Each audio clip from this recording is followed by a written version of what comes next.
Good morning, everyone. Morning. This time I'd like to call the Nash County Board of Commissioners back to order from our recessed meeting on yesterday. It is March the 29th at 9 a.m. And it is, of course, our annual budget retreat second day. And it is customary for us to begin our meetings with a prayer by a commissioner and a pledge of allegiance by the commissioner, Wayne Outlaw, leading it. And during this time, one's present can use the time that we use for our prayer for their own prayer. They can use it for a moment of silence or whichever they choose to do. At this time, I'll call on Commissioner Sue Leggett to do the invocation.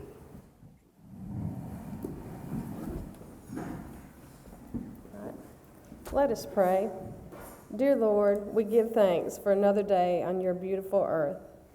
Lord, we ask for your wisdom and your grace today as we conduct the business of Nash County. May everything we do and say here be pleasing in your sight. These things we pray and ask in your holy name. Amen. Amen. You join us in the pledge. I pledge allegiance to the flag of the United States of America and to the republic for which it stands, one nation, under God, indivisible, with liberty and justice for all. This time, I'll turn it over to our manager. We are going to begin the day at tab 6. If you would open up your binders that our finance department has provided and turn to tab 6.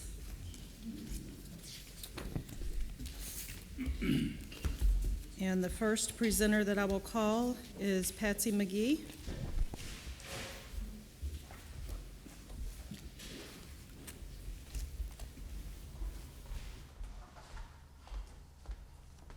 Good morning. As you know, I'm Patsy McGee, Assistant to the County Manager, and currently I oversee the Grants and Intergovernmental Relations Department. Today I'll present to you some information about what our department does, our proposed budget, and our request for a new position. Our department goal is to provide the best service to citizens, staff, county elected officials, and serve some outside agencies to benefit Nash County financially and otherwise. Some functions of the department include project or program grants, writing, managing all aspects, and other funding. Project management, mostly for the grant funded projects, acting currently as a legislative liaison for many years, and managing interns.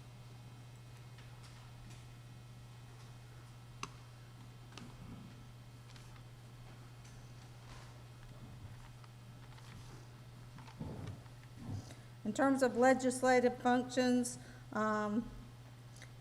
with it being just one of our roles, we struggle along to prepare the legislative goals for the commissioners to consider and adopt and submit those to the County Commissioners Association annually.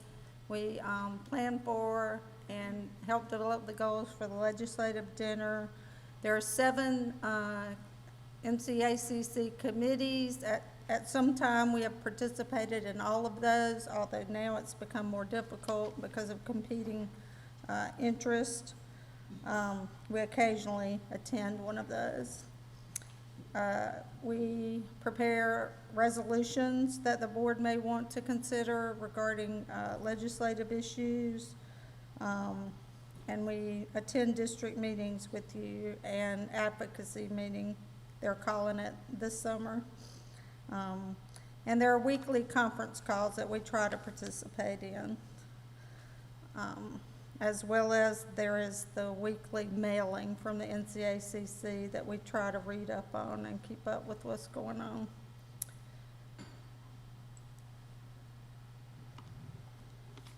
Housing. We currently manage 5 programs valued at $2.8 million for low to moderate income rehabilitation. There are about 100 units at some stage in the process. We work with consultants to achieve the housing rehabilitation. And we always take housing assistance requests on a daily basis, and that provides us with a good mailing list when we do have programs. We take applications for all of our programs, and while that may sound simple, we have to get current income information for everyone in the household, verify they're an owner, deal with heir situations, make sure taxes are paid, sometimes verify criminal activity, and there's just a lot of different things that can come up with that. We work with the funding agencies and the homeowners and the consultants on our housing programs. Okay, yes, so we currently have the URP, the Urgent Repair Program 23 that we've applied for, URP 22, which we are administering.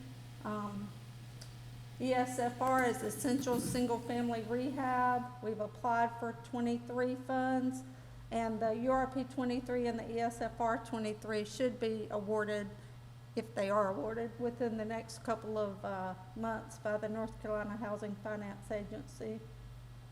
We are completing the ESFR 20 program, and the reason, that's 2020, the reason it takes us 3 years typically to complete the ESFR programs is we complete the initial 3 units, and then we go into the pool where other local governments have not used their funds. Until the pool dries up, we're constantly trying to get more homes into that pool. So, for instance, in ESFR 17, we went from 3 to 28 homes, just because we kept at it. The ESFR 17 DR program is also from Housing Finance. That's Essential Single Family Rehab Disaster Recovery after Hurricane Matthew. And that program will be closing out in June. I forget how many units, but we've done about, I think, 17 units in that program. And that just points to kind of like firefighters, when everybody else, and police, when everybody else is running out, we're running in. After a disaster or special money becomes available, we're aggressively pursuing that. So after a disaster like a hurricane, when more funding is available, we would be trying to get that to assist our citizens. Down East Home Consortium is DEHC. We're working with them to administer over $1 million in funds for a single-family rehab program. And SHARP, I forget exactly what it means, but we have been looking into affordable housing opportunities. This one did not seem to be a good fit for us, but we are constantly looking, and there's more funding available for those types of things. This was a development grant related to homelessness, and it was more appropriate maybe for Nash Edgecombe Wilson Community Action to be involved with that, so we referred it to them, and I think they are pursuing that. So that's some of our housing programs that's all of them that we're currently doing. And I will say that new Nash Edgecombe Wilson Community Action is looking into that, and I sit on their committee for that, so I will continue to keep you all updated on what kind of progress they're making. So another category of what we do in our department is community development. We currently have a CDBG neighborhood revitalization program that we are trying to close out. Probably would have closed out if the state weren't short-staffed and running a little behind on its monitoring. As soon as we close that one out, we're eligible to apply again. So again, we're forward-looking and have a potential area where we could do that. Our immediate past NR that we still have open involved the rehabilitation of 2 homes, the replacement of 2 homes, and the upgrading of a dirt street to one where school buses, paved, so school buses and other safety vehicles could access. Our CDBG disaster recovery project is the Elm Street Drainage Project, and that has drug on a bit in terms of closeout, but we are hopeful within the next couple of months that will be closed out with the state. And that involved a partnership of Golden Leaf and CDBG funds to replace some storm drainage improvements behind the county administration building, really for the town of Nashville. That's nothing we own, but it helped also with our parking lot paving and replacing some storm drainage there. CDBG Coronavirus or CV program, that is a gift that keeps on giving.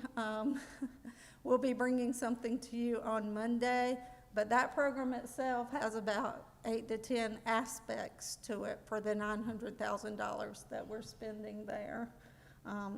So community development is one of those areas that we work in as well. Economic development, we're supporting the Economic Development Department. We currently have several grant programs, the Golden Leaf Site Program from Middlesex Corporate Center, where we had about 5 deliverables, and that is complete and should be closing out soon, and then we'll be eligible to apply for Golden Leaf Site again for some other property. Synovatec, First Wave Innovations, we did a $400,000 rural building reuse grant to help them upfit their building. Crump, $750,000 CDBG ED building reuse grant to rehab their building. We work on other projects. One we recently worked on was for an existing industry that didn't come to fruition, but we spend time working on them, and we get them to a certain point, and then, for instance, this industry did not want to provide its financial information to the government, and so that was a no-go. We couldn't proceed with that. So that is some of the examples of the economic development projects that we do. And then other, it seems like there's a lot of other.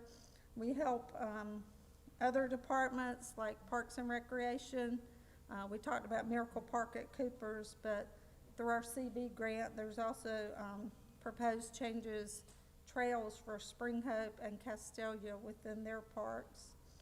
We're helping Cooperative Extension currently with a small Arboretum pavers project funded by the DeLeon Carter Foundation. And then we're applying again for an Arboretum pavers project. We helped Soil and Water some with this stream clearing projects. There have been many, I'm going to say maybe 8 over the last few years, usually funded by Soil and Water, sometimes by Golden Leaf. We help sometimes outside agencies like Nash County Public Schools with the school grant that Nash County applies for instance, for Red Oak Elementary and for the proposed Southern Nash Middle School. We have helped Nash Community College with a couple of EDA grants for, I think, $2.5 million for 2 of their buildings, and that is something the county really should look at doing in the future. And we help Rocky Mount Wilson Airport get started with the COG on an EDA grant down there. So I'm probably leaving something out, but in the interest of time, I will move on. Our current staffing, we currently have 3 employees in grants and intergovernmental relations, me, a community development project manager, and a community development specialist. One of those has been with us for 1.25 years, and the other has been with us for 4 years, and I have been there for 20 years. We rely on sporadic and short-term assistance from interns to help catch up on filing, take housing applications, and cover our office, plus occasionally other offices when it's needed. In the past, we've had an excellent reputation, especially among federal, state, and nonprofit funding agencies, but we are severely overextended, have staff with training needs, and at a risk of not being able to handle our responsibilities. Our budget as proposed shows an increase, but it includes exactly the same kinds of things as last year. The increases would be related to the new position and the decreased funding for our community development project manager from ARPA funds and more from Nash County funds. So to complicate matters, as I've shared over the past couple of years, I plan to retire in the coming fiscal year. I prepared my staff as well as I could through succession planning efforts, regular meetings, some training, and to help with the transition and especially help us to get our files digitally filed, paper only where it's necessary, and to provide a person who helps us track deadlines and when reports are due and applications are due, and schedule public hearings and keep up with the grant terms, just generally be a good team player.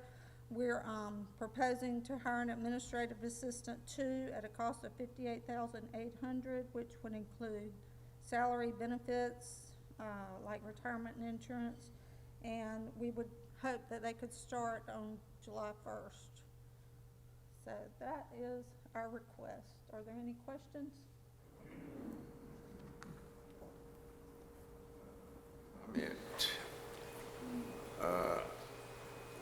I think Nash County need to get into, maybe get some grants and provide a facility for our homeless veterans, and also grants that are out there available for affordable housing.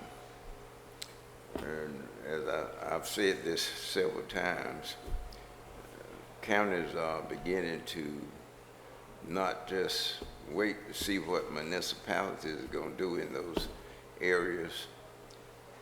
They are moving and taking advantage of getting grants so they can build affordable houses. And homeless, Rocky Mount is at a capacity. And it appears to me that some people outside of Rocky Mount, and even some outside of the state that are homeless, are settling in there, and they just don't have nowhere for them. And they're sleeping on the street. I went to the post office Monday night about 10 o'clock, and there was a gentleman in there. He had a folding chair sitting in the lobby, asleep, and apparently he had all his clothing in a bag. And not only seeing him sleep there, I find him sometimes sleeping around our church that I'm a member of, and which is close to the homeless shelter. They can't get in there, so they just gather where they can. I saw one last night. It was raining, and he was standing up under the overhead there at Piggly Wiggly to stay out of the rain. And it would certainly be a help. I don't know. And I served on that board, and we had talked about building a new shelter and somewhere got cold feet and we haven't moved with it. Pitt County has a nice one. And I just think that it's something that Nash County could do to take some of that pressure off of our municipalities here in the county. Because I'm sure that some of the others that you find homeless hanging around just wherever they can get to sleep at night. And through the day, they're trying to find somebody to let them have some food to eat because they're not working. And some of them do have health issues, and one of them is mental. and others drinking problems that put them in the situation that they're in. There are a lot of issues to consider. When we looked at the SHARP program, several of the things we thought were, we don't want to interfere with what any of the nonprofits are doing. And most of the homelessness occurs in municipalities who might be better in a position to address it because they typically have more housing staff, with a larger municipality like Rocky Mount.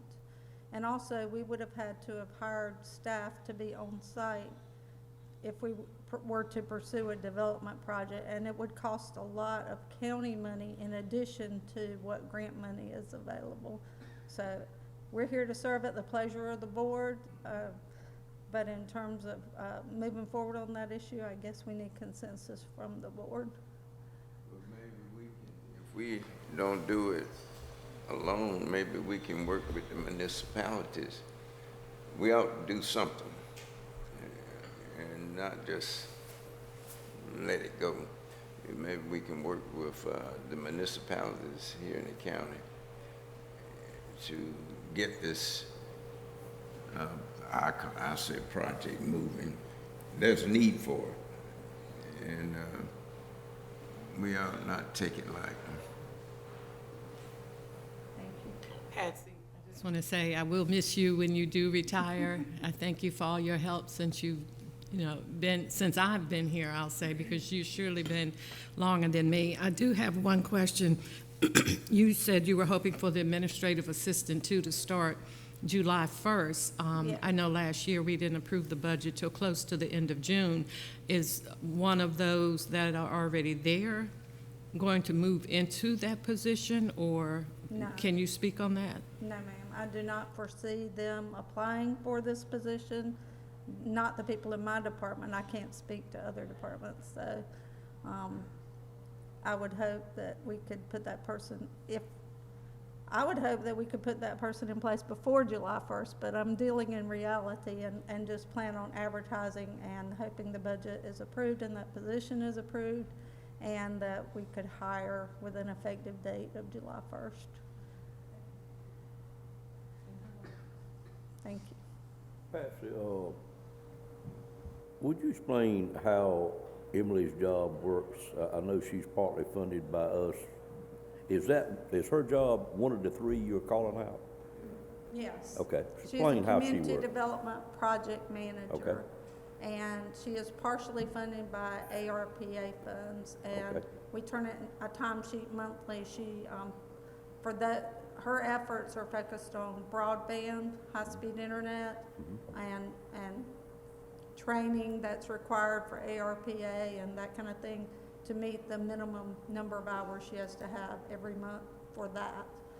Other than that, she assists with, I'm trying to let her assist with most aspects of the department. I meet with my staff and we have housing meetings, community development meetings, other project meetings. Okay. And I'm trying to bring them all along so that they all are aware of everything that's going on in the department. My second thought, more so for the manager maybe than yourself, but in what we heard yesterday of the potential need for a grant writer for the office of the sheriff, I'm just wondering if we shouldn't look at possibly keeping all of our grant writing activities in one department, and gotta be some savings in doing that. But the other thing is, I just feel like under a grant department, it would be probably better served if we could just at least look into that while we're going through this budget. Of course, you're gonna have to have buy-in from the sheriff, I do understand that, but if we're gonna put more people in the grant department, I would like us to consider putting any future grant people in the same department. Well, I would like to point out, it will not be any more people. It will be the same number of people with decreased years of experience, much decreased years of experience. I'm not sure I In know short what you order, mean. when I retire. I understand that, but you will be replaced. Okay. If we let you retire, you will be replaced All right. by someone. Good. We're gonna have a department head's position there somehow, anyway. I appreciate your comment. I do. But I do think it's worth wanting looking at. Any other questions from the board? Thank you, Patsy. Thank you, ma'am. Next, I'll call on Jonathan Boone.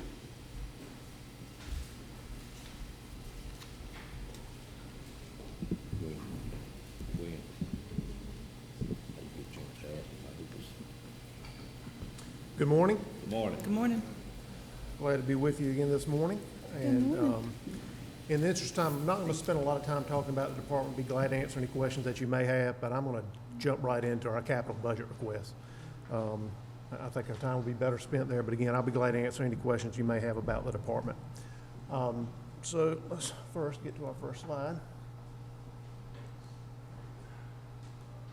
So the capital requests I'll be discussing with you this morning or reviewing are related to both public utilities and facilities. And as you're aware, projects related to our public facilities are funded by the general fund. And projects that we'll discuss this morning primarily focus on building maintenance and the upkeep of county-owned facilities. And then we'll also discuss a couple of projects in our utility fund, water and sewer, and we have some ARPA funds that could help us, and I'll mention that as it relates to one of the projects. That primarily focus on a vehicle replacement and some capital reinvestment in our sewer system in the NC 97 corridor. As far as the overview of our project requests in the general fund, we've identified 12 projects that total $1.2 million. And then we'll talk about those larger capital projects that have been set to the side for consideration by the board, which would add another $4 million to that total for 5.2. And then the utility fund, we've identified 2 projects at a cost of $95,000. The first would focus on court facilities. We do not have any regularly scheduled CIP projects. The 2 projects we've identified there fell into this category of major building projects that we've developed this year. And there's 2 projects. One is the exterior renovation for the old courthouse. You may recall that we discussed this project last year. There's still a significant need there. Just to review, this is the entire block there of Washington, Body, Drake, and Elm. And the buildings that we're talking about begin here with the 1986 addition and wrap around all the way to Drake Street to the building that leads to the sheriff's office. But dating back to 2020, we identified some exterior issues, both masonry and windows in the complex. We commissioned a study with funding provided by the board to have Oakley Collier architects come in and complete a comprehensive assessment of those buildings. I mentioned, you may recall last year, the complex is a series of buildings dating back to 1921, built in like really 5 different phases. The original courthouse, and there was a 1921 edition, a 1948 edition, a 1973 edition, and a 1986 edition. So we've cobbled together a number of buildings, but there are some needs related to those 3 areas that I mentioned, masonry, windows, and roofing, that we'd really like to address in the coming year. I mentioned the report. Again, this is a copy of the report, dates back to 2000, initiated in 2019, completed in 2020, just showing you the different elements of the building, and I won't bore you with all the details, but there's pictures in your slides. Again, you may remember those from last year. But the most pressing needs we have are on the 1986 edition, and let's see if I've got some pictures of those. I'm sorry. I need to back up. Well, I'm not going to back up. But it's really the masonry on the building. The long and short of it, based on the assessment, and I do not recall, I don't think we were able to identify who the contractor was, but really the masonry work that was done on that building was really poor quality, and it's starting to show. We have cracks in the facade. There's issues with the drainage behind the weeping system behind the masonry to allow moisture to escape from the building. And we're seeing movement in the masonry. We're seeing movement in the cornices around the perimeter of the building. There's a number of issues there that we really feel like we need to address, and Oakley Collier recommend that we address in the not-too-distant future. Over the course of discussing this project, we've talked about tackling the project in phases, and we can certainly do that. But the project that we have before you for consideration today is to go ahead and move forward with the entire project, to do all the work along all I believe it's a total of 12 buildings, again, built in different phases, and tackle the masonry, the windows, and the roofing all at one time. We can do the work in phases, but economy of scale is going to work in our favor if we tackle all of this work at one time. We have identified, and we've discussed before, an approach if the county decided not to do all the work at one time. Again, we feel like the most pressing item is the work on that 1986 edition. So you have a project in front of you for $3.5 million. If we decided to construct the project or tackle the project in phases, the first phase of the project would be about $1.3 million. So with that, I'll pause. I know that's a big number. See if there's any questions that you may have.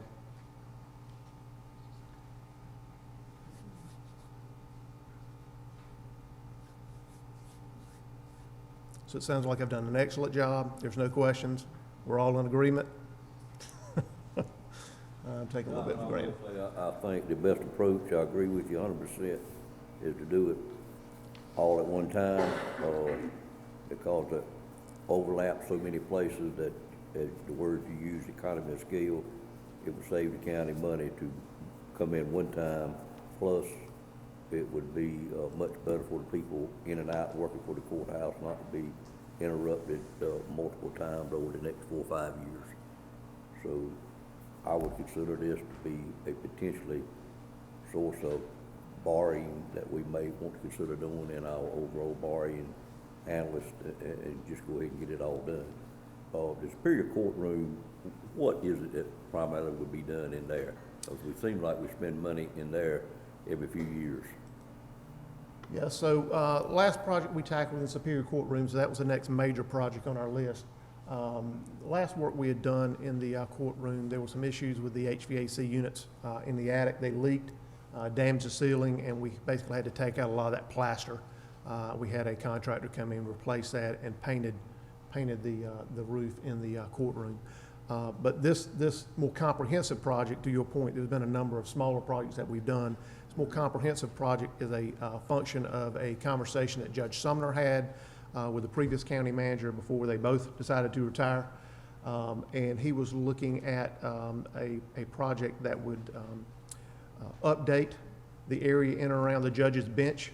So we've got a concept here and kind of give you a schematic of what's being proposed, if you recall what the existing courtroom looks like.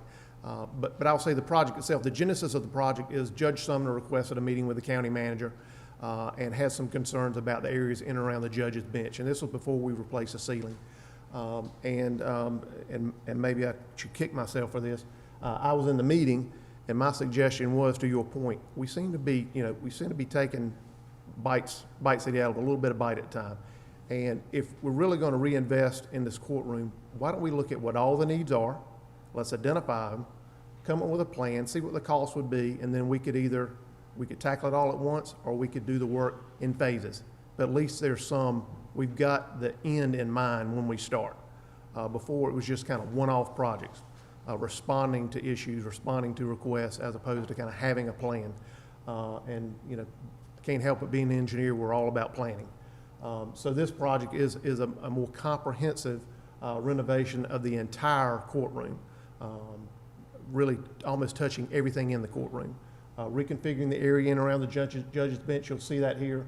You may recall, if you've been in the courtroom before, where the jurors sit is really kind of tight, constrained, really no accommodations for a juror if we have a juror with physical limitations. We wanted to address that. Judge felt it was important to address that. So effectively what ends up happening is we take out the first 2 rows of seating in the courtroom, make that area in and around the judge's bench a little bit larger. And then, there's a lot of moldings and plaster work that really needs some attention in the courtroom. So this would address all those items and fundamentally, basically redo the entire courtroom. And Judge Sumner, rightfully so, and I think the county is very proud of that courthouse, very proud of that courtroom, and wants to see it maintained, want it, to remain the crown jewel here in the county seat. So again, we commissioned a report with Oakland Collier Architects, had them come in, look at the architecture, thinking about all the elements that would go into that project, and give us a comprehensive plan to complete that renovation. And the estimate we had at the time was about $500,000. I do know during the planning of the new courthouse, we talked extensively with the judge, and he made a commitment at that time that he would continue to use that courtroom as his large courtroom, he termed it, and to have the court that they have help them out once a month or something, where they have a lot of people there anyway. But he was very reluctant to do that after the new courthouse was opened, so there's some reason why he didn't particularly want to use it, I think. So, I believe, I'm agreeing with you again. I think we just need to do what we're gonna do in that room and get it back to being used more than it's been used. And they're just reluctant to use it for some reason. It's a great building, it's got great bones. Right. Great bones, okay. It's showing its age, as you would expect, from 100 years old, nothing less. But the overall, to address all the issues that the judge raised, would be a happy result. Now, the other thing I just want to speak to right quick, if we were to pursue financing for the project, and we have given some thought to collateral, the county would have to put up collateral on the loan. And you may recall when we did the work on the jail, we subdivided the property into 3 parcels, new courthouse, basically everything around the old Superior Courthouse and the jail. So we do have the property set up so that we would only have to put the buildings primarily where the work is being done up for collateral. Is there any plan to use the old facility, the old courthouse? Because we've been patching, in fact, before I became a county commissioner. And we've been doing it ever since. It's about time now to either make a decision to demolition, or is it gonna be a historical site? Are we gonna use it? Those are some questions we need to answer. And if we are gonna use it, we need to do a complete renovation that will last at least 20 or more years, and stop patching, because we've been patching, I know, for over 30 years. With $500,000, And I think we can do what you're asking. we built a new wing on it, and then next thing we knew, it was where they built the new wing, it was leaking between where they were joined together. So I just think we need to make a decision. Are we going to use it? Are we restoring it for a historical site? Those decisions need to be made, and if we're going to use it, then we need to do a complete renovation of that courthouse. And that's my position.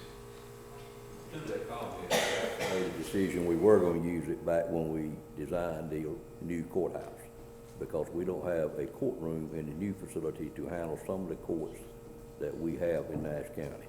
That is depending on to be in the large courtroom, so we have made that decision previously in the design.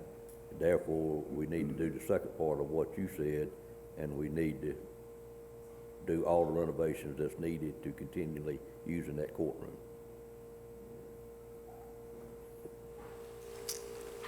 I don't see us just keep on patching, We agree with because I know I said several years ago that I was through voting for patching. If we're gonna fix it up, let's do it, spend the money, but if we're gonna keep patching, it'll last several years and then you got to go right back. It's somewhere else it needs work done to it. We need to do a complete renovation or none. The only point I want to make, and I'm not sure if I misinterpreted Commissioner Bellfield's comments or not, so please correct me if I did. But I just want to make sure the project that we've identified only addresses the courtroom. It does not address any of the administrative offices in and around the courtroom, on the first floor, on the back of the building. The $500,000 we're talking about is just the interior of the Superior Courtroom. As an engineer, have you looked at the total building? I know there are additional Where needs. there I know there are additional where needs in the possibly complex. some issues that we have to address later. If If they are, we need to do it now. I just want you to understand the $500,000 that I'm discussing does not address some of those other needs that you are alluding to. Well, I understand that.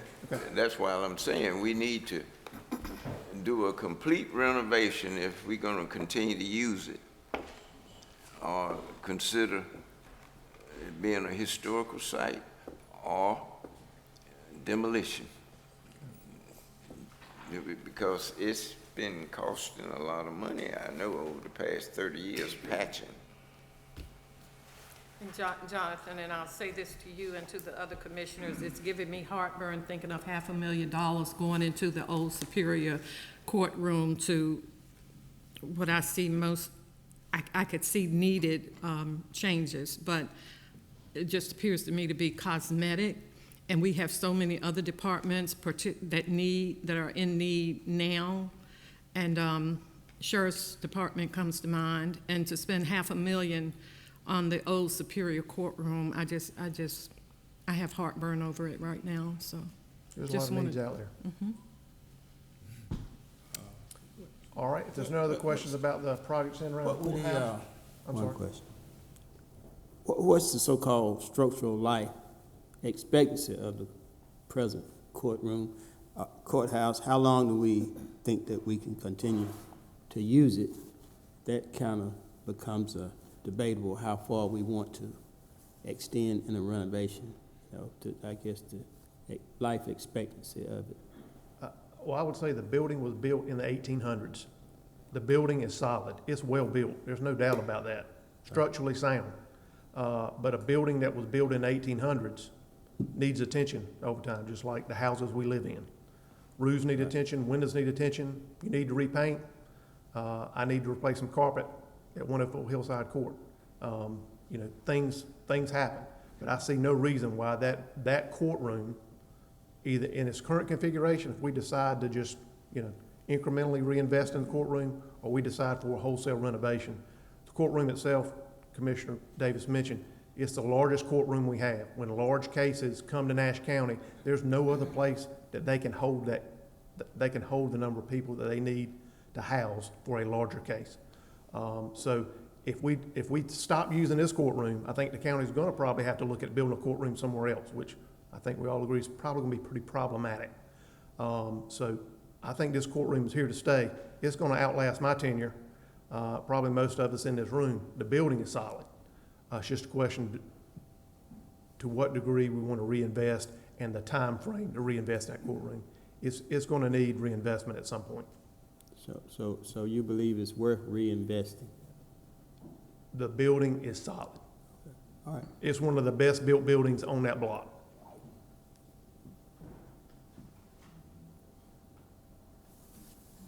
But it's also about 140 years old. Okay. Next set of projects I want to talk to you about is projects related to the administration building. You can see we have 5 projects there, the most expensive of which is the boiler replacement. That's a project we've discussed with the board before, and I recall our conversations about this. But just want to make you aware, not so much that we feel like this is a project we absolutely have to tackle in the next fiscal year, but want to make you aware of the cost increase.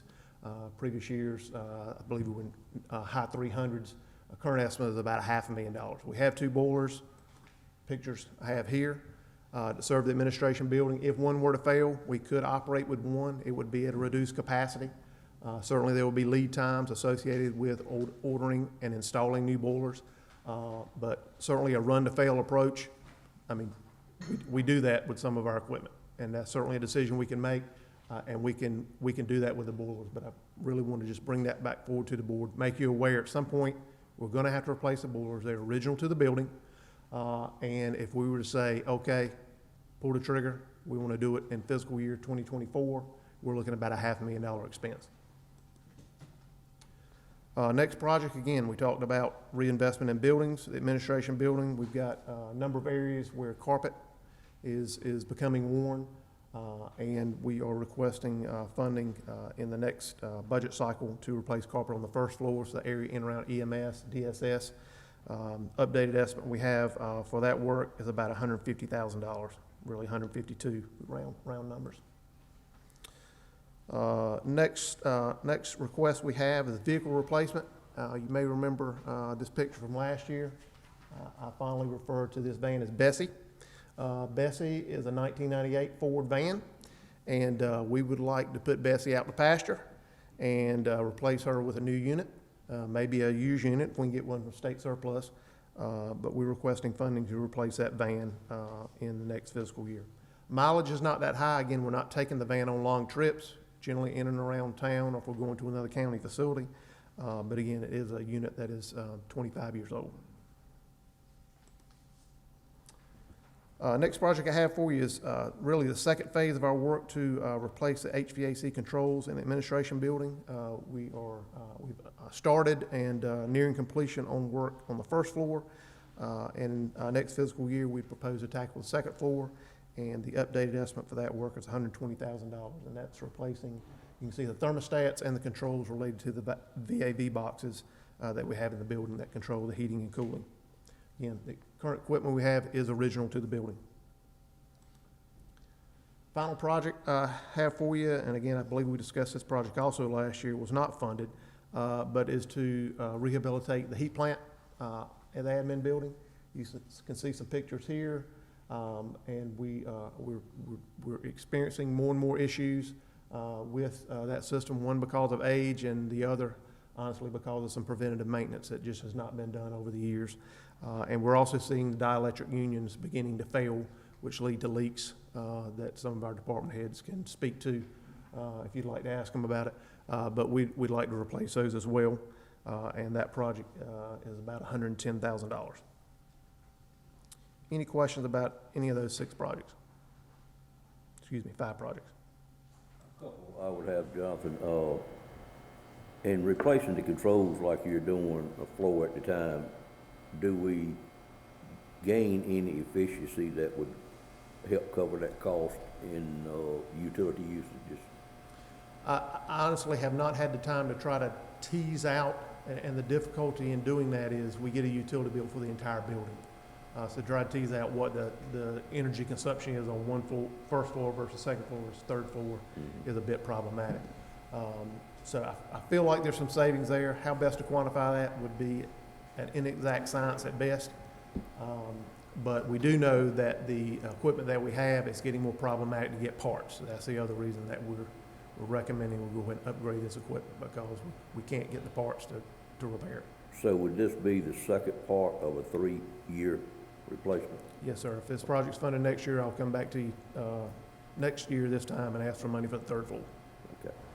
Second part, what's the relationship between the rehabilitation of the heat plant system and the boiler replacement, if any? Is there a connection between the two? Yes, sir.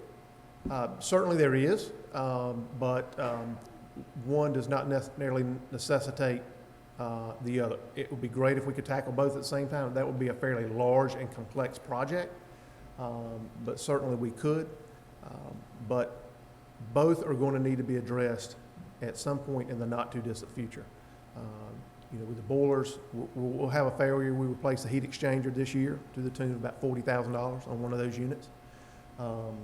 But you can see, I don't know how well you can see the picture on the screen or in your handout. You can just see some of the material that's collected inside some of those pipes over the years. And I'd say the entire system looks like that, but we've certainly cut out several sections of pipe. And we've engaged a local vendor to help us as far as making sure that we're treating the system the way we should to try to minimize those kind of deposits accumulating in the system. And the dielectric unions, we just have to replace those as they fail in the absence of a more comprehensive project. But certainly we could tackle both at the same time, but they can also be funded independently. And, okay, I understand what you're doing now. My last question, vehicle replacements. I know we have a tremendous amount of vehicles. Where and how do all those vehicles get maintained? I don't see that function in county government. Oh, is an outside vendor doing it? Well, the current system we have is we have a number of motor pool vehicles that we maintain in public facilities. And then each of the departments, some of those departments have their own vehicles that they use. Each department is responsible for monitoring the maintenance on their vehicles. And yes, that work is being done primarily by outside vendor.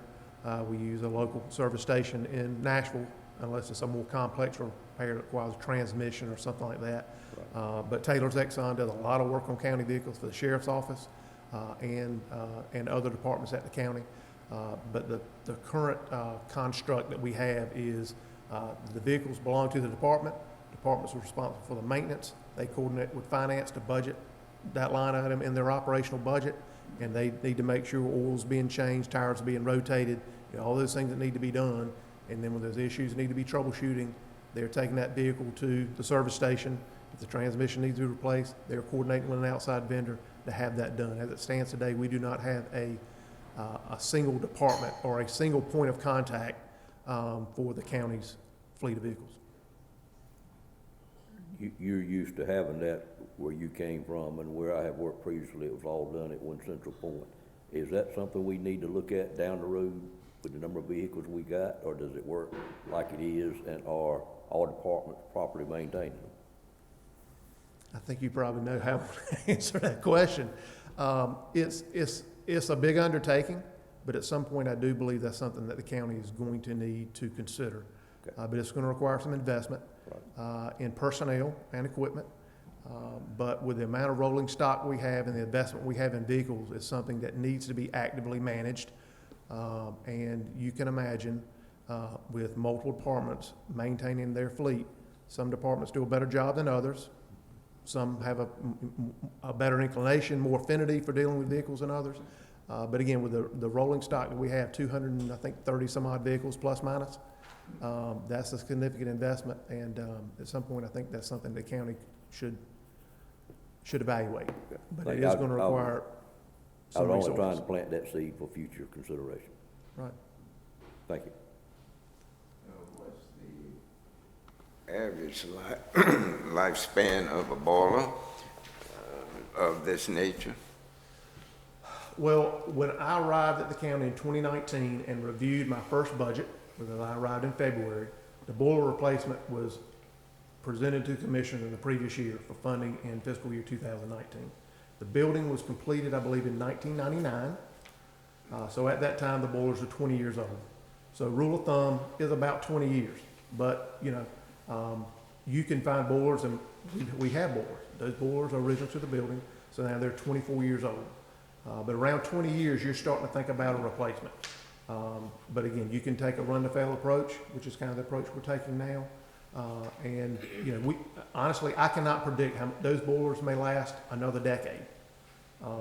It's just like you may have some appliances that you expect they're going to last 10 years, and some last 15, some last 20. Some may not make it to 7. So it's not an inexact science. A lot of that is going to be the preventative maintenance on the units. Some of that's just a little bit of luck. But we're trying to do the best we can now to make sure we're doing the preventative maintenance, working with an off-site vendor to maintain the system, to push that date as far out into the future as we can.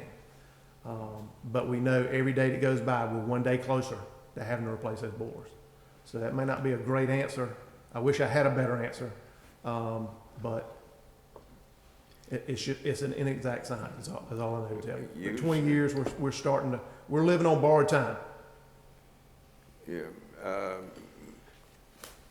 because any facility of that nature may need some maintenance along the way, but I would just think about having to replace the boiler. What's the average time that those boilers, number of years that those boilers will function properly with minor maintenance? 20 years is a good rule of thumb. Again, we're living on 20 borrowed years. time, Okay. but we may make it another 10 years. It's hard to predict. Fred, I will add to that a little bit. In the beginning of my career, which was in the mid-'80s, we expected a boiler to last 40 years. Manufacturers were telling us that was the range, but that number comes down like many other numbers all the time. And after he gave you 20 years, it's what we are told to expect them when we put them in now. The other thing you're working against is like a kitchen appliance. When you take that 20-year-old boiler out and replace it with a new one, you don't expect it to last as long as the last one did. So you're almost working against this. You got a competing decision you got to make there. You're putting in something that's probably, you're taking out something that's probably better than what you're putting in. So it makes it a very hard decision to make when to replace. A boiler's a good example as any. But there are boilers running that are 60 years old plus, but you won't get one that's been put in the last 20 years to do that. Yeah. If there is a silver lining, like I said, we've seen it with, we want to talk about refrigerators at our home, cars. Well, cars are lasting longer than they used to. There is some energy efficiency. If you look at the boilers in the new courthouse, they're less than a fifth of the size of the boilers we've got in the administration building. So they're smaller, they're more compact, they're not as well made, they don't last as long, but they're more energy efficient. So there is some give and take involved, but we're not, to the Commissioner's point, when we decide to replace these boilers, we're not gonna get boilers as good as the boilers that were purchased in 1998.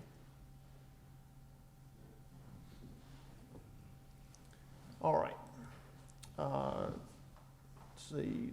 Next project is our major building and improvement capital project. Again, another project that you've heard me talk about before. And this is the roof on the admin building and the annex. You may recall last year, I believe our cost estimate was about $700,000. We've updated our cost estimate. There is some variation there, but the median on the estimates we received is about $1.2 million. So again, the roof is original to the building. Just like the boilers, manufacturer would tell you, expect a life cycle about 20 years on that roof. So we're on year 24. Presently, the approach we take is when it rains, more often than not, we know when we get a call. We don't know who's going to call us. There are some usual suspects, but if we have a leak, we're going to call the local vendor we use out of Wilson DLT. They're going to come make the repairs best they can, and we're going to hope that we don't have any heavy rains anytime soon, and the roof lasts a little bit longer. So again, it's another project we know we're going to have to tackle. Really, the question is when. We can wait for I wouldn't say a catastrophic failure. But we had an assessment completed in 2020 by a consultant out of Raleigh. Came in with a drone infrared survey. Basically, the way that works, just a brief aside, you wait till late in the evening. Do it in the summer, wait till late in the evening. Temperature's starting to cool down. Take a drone, infrared camera, and they can pick up retained heat. And what that retained heat basically identifies is moisture that's penetrated your membrane roof and is in the insulation and is holding that heat, and the camera sees it, and that tells you where some of your problem points are. But again, the roof original to the building, it's going to be replaced. Costs may come back down. We certainly hope they will come back down. But right now, if we decide to replace it, it would cost us another $500,000. Here's some recent pictures here. You can see some of the repairs. There's a fairly recent repair on a seam on the exterior wall. You can see where we're starting to see some of the fibers in that membrane roof. Again, it's just showing that the roof is aging. I honestly do not have an opportunity to run a report on the repairs that we've completed this year, but I know DLT is the vendor we typically use. These repairs from Wilson has come out at least half a dozen times so far this year. Any questions about that project? Always have a problem with a flat roof.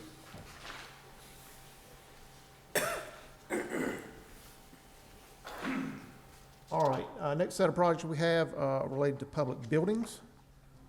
And you can see I have 5 projects there totaling a little less than $180,000. Last year, we included, commissioners approved about $30,000 we could use to start replacing some of our older HVAC units, and we would like to continue that program. We have a number of buildings, number of units, and they're all aging. They're aging every day. And what we'd like to do is try to cherry pick some of those off, some of those older units that we anticipate we're going to have problems in the not too distant future, try to avoid some repair cost, and go ahead and replace those. So we're asking for $30,000 in the coming fiscal year for that purpose. Next item, again, is a project you may recall us discussing last year, space needs study. I didn't have a chance to run exact numbers yesterday, but I believe you heard requests for roughly $30 million in new buildings in the coming fiscal year, whether that's the sheriff's office, administration building, a warehouse for the sheriff's office, equipment storage warehouse for EMS, new addition to the senior center. And again, I already kind of showed my cards. I'm an engineer. I like to kind of plan things. I like to have a plan. I know you've heard the saying, failure to plan is a plan to fail. We develop a plan, and we might not follow that plan exactly, but at least we've got something we're working towards, as opposed to a one-off, just taking these things up as they come. Yes, ma'am?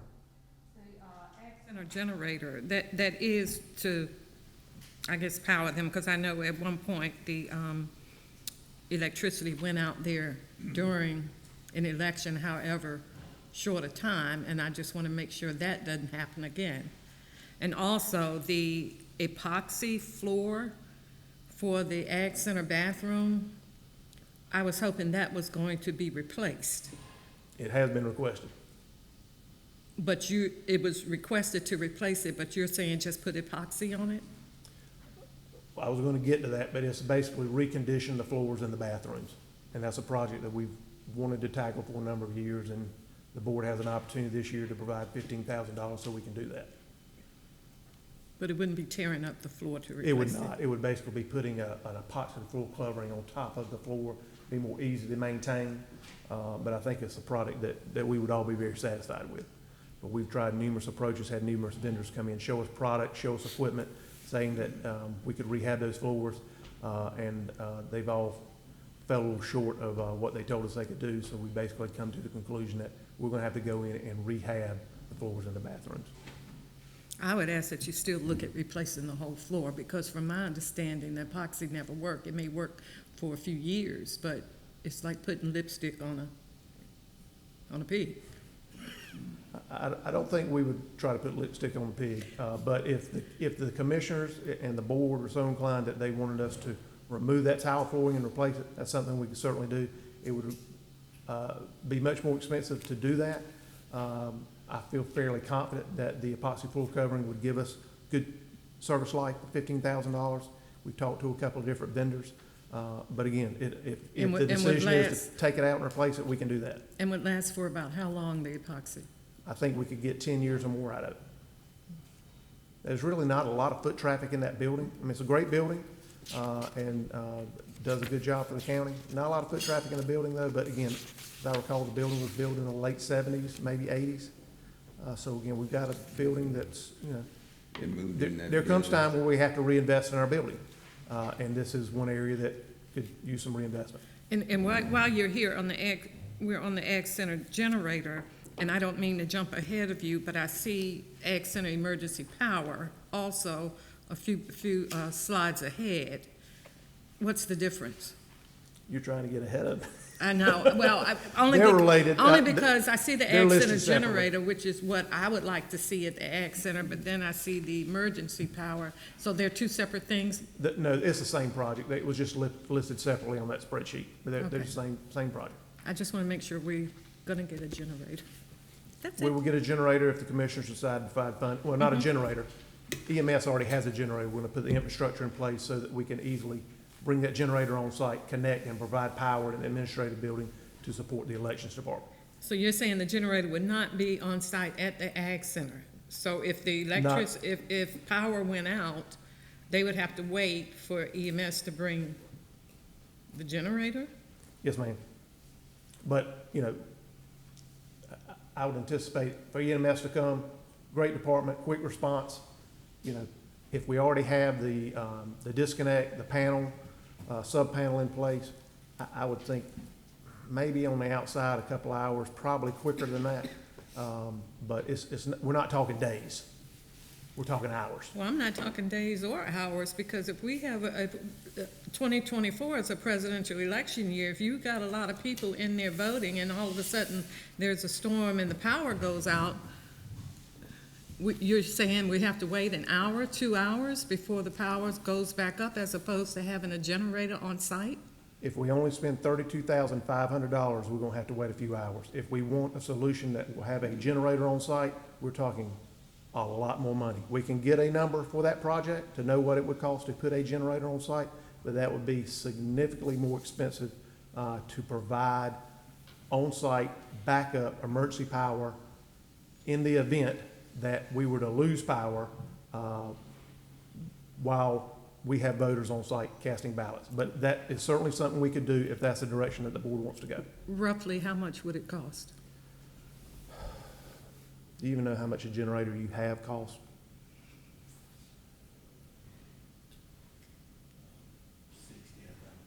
I mean, I would guess, I 60,000? was gonna say $250,000, maybe. Are you saying 60,000? Just the generator is. Right, okay. So 60,000 for that, but yet we're talking about $500,000 to spruce up the old Superior courtroom? That's just a comment. We are presenting you with an option that is clearly at the board's discretion. Okay, I understand. Thank you. No problem. Okay, so we were talking about the space needs study, and I'll just circle back to that briefly, but again, we've heard a number of requests yesterday, and we know we have some departments that are already at capacity in the building, anticipated to need additional space in the not-too-distant future. Manager even mentioned yesterday the possibility of maybe relocating veteran services and Parks and Recreation to the senior center if we have an expansion there. So again, space needs study is all about developing a plan. Doesn't mean that's exactly what you're going to do, but let's start talking about it. Let's think about it. Let's come up with a plan so that we can make informed decisions. So what we have here is a budget item, $85,000 to hire an outside consultant to come in, work with the county, look at our needs, both near-term, mid-term, long-term, and start thinking about how to best address those needs. I think that would be wise to address the space needs, and just encourage you all that are involved in that process, should we decide to go through with it, just to look outside the city limits of the town of Nashville. I feel like we're kind of getting confined where we are, and so kudos looking into that. Yeah. All right, talk about that, talk about this.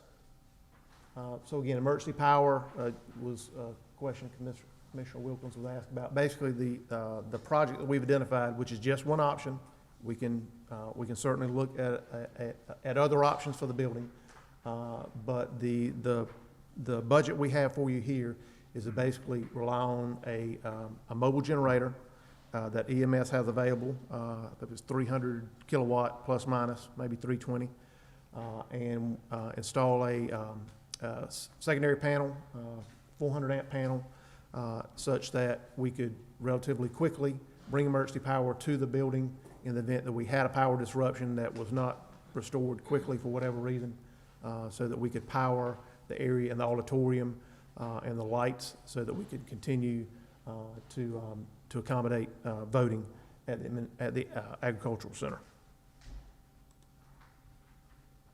This is Backup service at the Ag Center presently? emergency power? Yes. No. Okay. Not unless someone has one of those crank radios.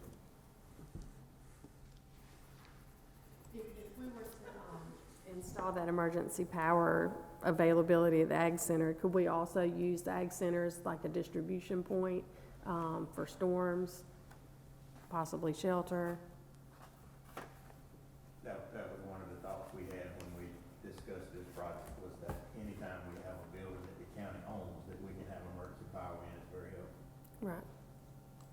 for the things you just mentioned. All right, the other project that we alluded to previously that Commissioner Wilkins asked about is those floors. If you've been to the Agricultural Center, you've likely seen them. It's been one of the projects I've wanted to tackle for a number of years now. Again, we tried to bring in some vendors, different products, different pieces of equipment to try to rehabilitate those floors, clean those grout lines, and it's humbled a number of folks, which is why we're coming to you asking for money to basically overlay those floors with an epoxy. Is that supposed to go up the wall any or just on the? Yeah, turn up the wall just like you vinyl cove, so it'll come up 4 or 5 inches on the wall. Make it Like I said, Other commissioners, how this came about. I went in there early last year during, I believe it was the primary, and there was a citizen in there who did not know who I was. It didn't matter if she did, but she was talking about the floors and her tax dollars and how this is a county building and to come into it and those floors. And I was in there and I couldn't argue. I didn't say anything. I said, I understand. But this is how this came about. So I had questions about that, so, thank you.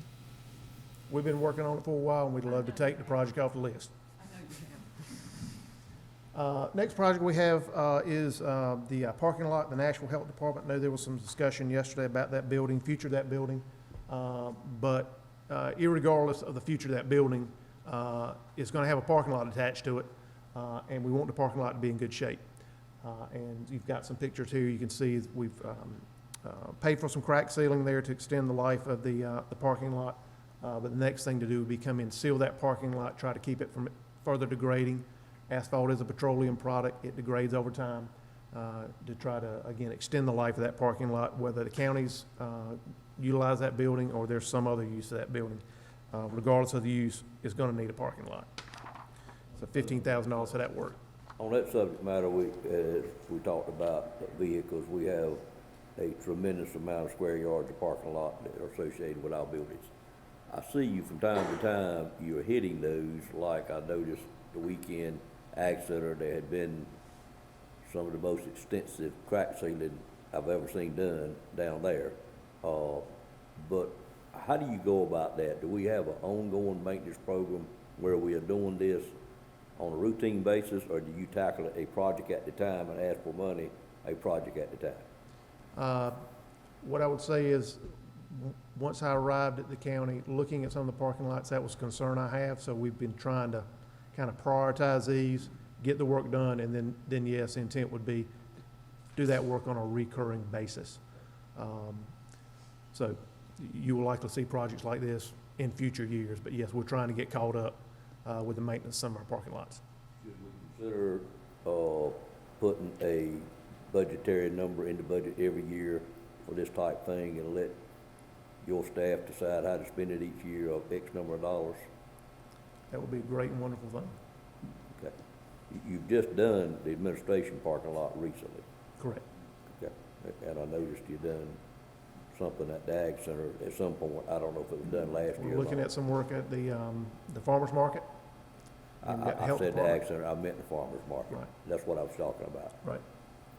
That was pretty heavy crack sealing down there, which means it was not done in it when it should have been done. Yeah.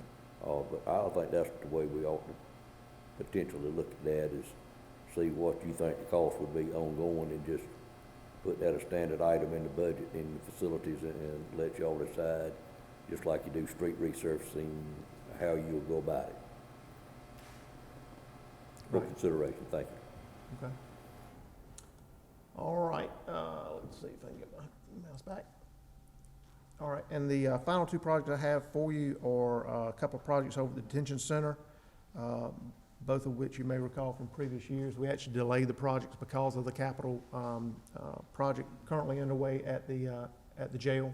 But as the new addition comes online and the sheriff's office has the ability to move those inmates out of the areas where some of this work needs to be done, we can tackle this work. So some painting in and around the special housing unit, which is the current lockdown area that we have at the jail, nurses station, and on the basically the east side of the building where the building has not been repainted in a while. So we're asking $50,000 for that work, and we're going to get as much work done as we can. And then the next project is to install some floor drains. I mentioned the special housing unit, some of the painting that needs to be done there in the day room. We've repainted the cells, I think all the cells with the exception of one, about 2 years ago. But one of the issues that they have in that particular area is the inmates will decide they want out of the cell, and the only way they know how to do that is to flood their cell, which in turn floods the day room, and we do not have any floor drains in that day room. So we're asking for $40,000 to come in and install a couple of floor drains so that in the event an inmate does flood their cell and end up flooding the day room and maybe some other cells, as opposed to having to get squeegees and push water all the way from one end of the day room to the other to get to the rear access to the exercise yard, they can push it to some floor drains that are strategically located in that area.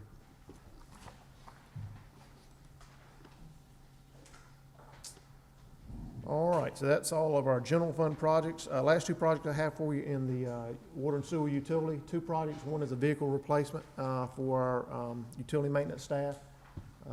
We've got an older F-150 that we need to replace, and we were proposing to replace that next fiscal year.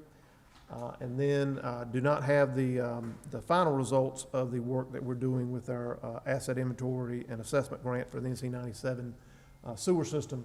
But I fully anticipate that we're going to identify some projects that will require us to go in and really complete some of the same work we've done in Dorches in that NC-97 corridor to minimize groundwater infiltration into the system, which not only compromises the integrity of the system, but also costs the county money, because any groundwater that ends up in the system is discharged to the city of Rocky Mount, and the city of Rocky Mount charges for every gallon of wastewater they treat.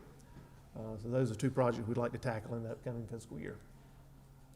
And here's just an example of a manhole where we've gone in, contractors applied polyurea to address that infiltration issue. So that's all my projects. I'll be glad to answer any more questions that you may have. It's not a bad list, really and truly. Is there anything I left out? Probably. But it's not our job to bring them forward. We can use all the help we can get. Yeah, I mean, I think the fleet issue is, you know, obviously, we started thinking, Nash County started thinking in that direction some years ago when the maintenance building was built and a lift was put in there to do some work on vehicles and things. We just have not moved to the point of staffing and organizing that, so we can definitely put it on our radar to start having some conversations about and see what it would take to move that forward. Well, I will say, I think, I've looked at what you're paying a couple of times over the years. You're getting a great deal where you're getting it done at, and it is convenient. But that too will probably not be there forever, so Right. it is something we should start planning for at some point in Yeah. time. Agreed. But I do think you get very fair rates with what you're getting done down there. Yeah, I think they do a good job, and I think they're fair to the county. The main thing that concerns me is just having departments manage their own fleet. That's- And some are that more was- capable of that than others. Right. I was nicely trying to get to that point. It can't be consistent, I wouldn't think, No. the way we're doing it. While I got it on my mind, Mike, I noticed also Saturday evening, there were many of the lights at the farmer's market on the wall that were not working or were constantly blinking. If you just put that on the list, apologize. Okay, I apologize for bringing it up right now, but it'll be gone in another day or two. All right, thank you for your time. Thank you. We will go ahead and take a break. If you all would just try to come back as close as you can to 10:30. Jonathan just presented on court facilities, administration building, public buildings, detention center, sewer and water, and we are now on the administration request. And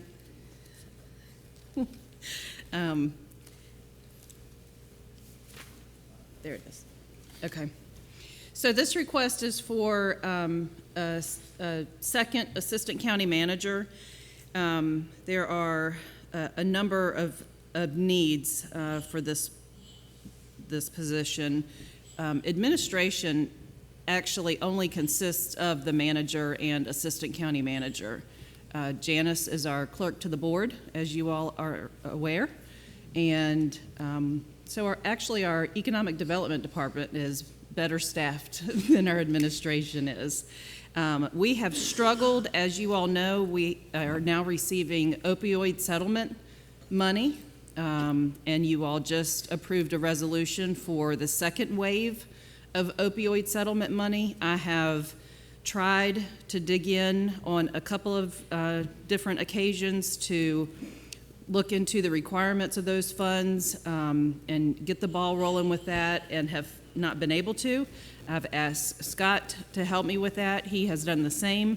attended some meetings and has dug in and made contacts and met with other community partners in that arena, and he too has been sidetracked with other projects. And so I feel like that if we had a second assistant county manager, we could use some of the opioid settlement funds to help fund that position, make that one of their main responsibilities from the start. We have public forums that need to happen. There's a whole list of requirements that we have to meet with that memorandum of agreement for the opioid settlement funds. In addition to having those responsibilities, we need to do some succession planning for your clerk to the board.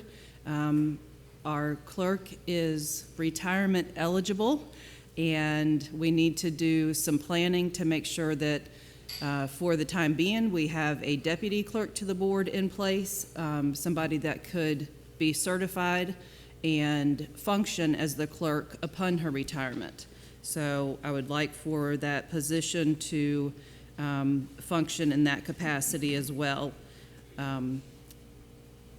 That's kind of a number of years in planning where it would probably take 2 years for them to get their certification and be prepared to take over the role of clerk to the board upon the retirement of our clerk. And then as we bring somebody new in, that person would need to get certified, and those responsibilities would eventually transfer over for the other position. I've also spoke with Patsy. You heard from her this morning and her plans for retirement, and one of the responsibilities that she takes care of is the legislative work. I would like for this person to learn that role and those connections and be able to help out upon Patsy's retirement as far as ensuring that we continue to have those contacts and are continuing the legislative work that we do. So that is the position that I am asking for. Are there any questions? Salary would be $156,988. That's with benefits included. I can't remember exactly what the base is. I think the base is somewhere around 118. No, that's a position when Z was county manager. It talked about food, but it didn't fly with the board. But he wanted to have an additional assistant county manager. So maybe it's time for it now. Most of our, and I have the data, I worked on collecting data last year that I can share with the board about what other counties look like.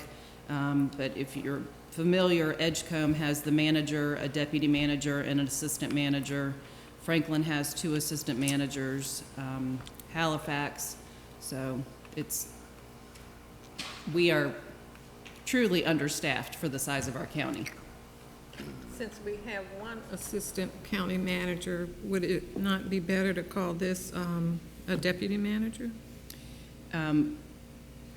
For the role that I need this position in, I would see them as the assistant county manager.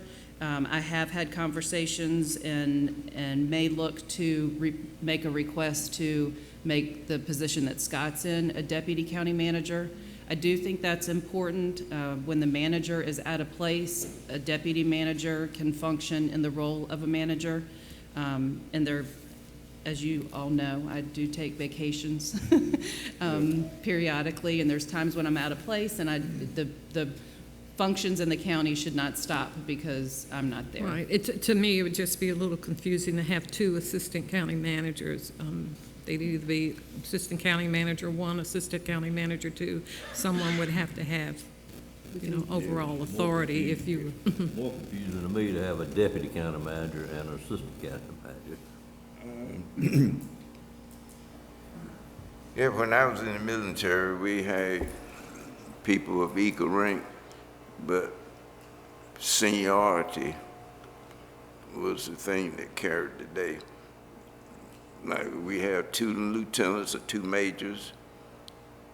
The seniority of that lieutenant would be the That one sounds that, good to me. in case of the captain of the company, Right. had to be somewhere that seniority lieutenant Right. was the one that took over. And right off hand with my experiences and other, that I would rather for it to stay, both of them, if we decide we're gonna get another assistant county manager, that it be that it stay that way. And when Stacy's out of place, then seniority would take the command. Works for me. Yeah, and it worked fine when I was in the military too. There were no hassles, struggling, or nothing. They knew from the beginning seniority took command. And I was just speaking of, if someone from outside, a citizen came, they're not gonna know who has seniority. If a new employee comes, is hired, they're not gonna know who has seniority. They're gonna have to wait for someone else to tell them. That's was my reasoning for that. Are there any other questions? What's the source of restricted revenue offset? The opioid settlement dollars. See? It is, and I think the figure in here is at 25%. I was discussing with staff, possibly initially, it would be more like 50% because we really need to have some work done in that area. And then as Nash County develops a plan and adopts a plan for how we're gonna spend those funds, then they maybe step back and it would be more county dollars. Alternate to that proposal would be to put someone in finance like we did with the ARP funds to run that show. A question? Well, somebody, so a finance staff member, with the opioid dollars, I need someone who can dive into the human services area and work with our community partners on substance use and then the legislative piece. I mean, wherever the board thinks that it fits best.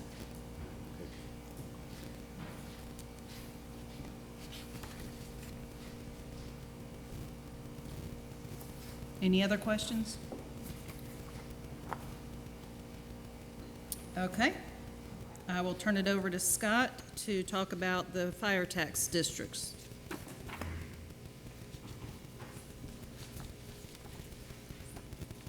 Oh, and it's tab 7. Mr. Edwards asked that I come forward since I didn't have a microphone.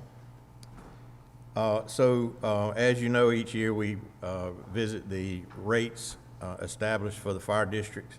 This year we have actually 4 requests for change. The first one being the Salem District Volunteer Fire Department is requesting that their rate go from 14 cents to 15 cents. The purpose of their increase would be to increase their salary level. They currently are paying, I think, $12 or $13 an hour for part-time assistants, and they would like to increase that to $15 to stay competitive in the market.